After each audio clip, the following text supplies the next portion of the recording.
भारत में पाक को लेकर इतना गुस्सा है कि कुछ नेता खुले तौर पर आतंकवाद को धर्म से जोड़ रहे हैं और पाकिस्तान को सबक सिखाने की बात कर रहे हैं।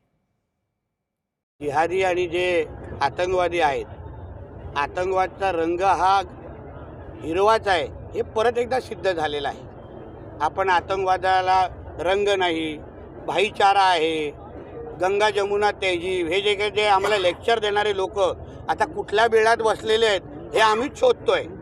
आम्ही वारंवार बोलतोय, जे जिहाद करतात, जे आतंकवाद करतात ते सगळेचे सगळे हिरवे रंगाचेच आहेत आणि त्यांनी या पद्धतीने गोळ्या झाडण्या अगोदर आपला धर्म विचारला आणि त्याच्या आमच्या माता भगिनीच्या डोक्यावर सिंदूर बघितलं, काही लोकांना कलमा वाचायला सांगितलं, तर आमचे जे हिंदुत्ववादी संघटना जे वारंवार बोलतायत की मग व्यवहार करत असताना तुम्ही तुमचा हिंदूंनी पण धर्म विचारला पाहिजे, त्यांनाही हनुमान चालीसा बोलायला लावली पाहिजे आणि ज्यांना आमची हनुमान चालीसा येते, ज्यांना आमचे गणेश आरती येते त्यांच्याबरोबर व्यवहार केला पाहिजे। मग तो पण विचार हिंदू समाजाने करायलाच पाहिजे। जो आमचा आहे त्याच्यावर आम्ही व्यवहार करणार, त्याच्याकडूनच आम्ही खरेदी करणार।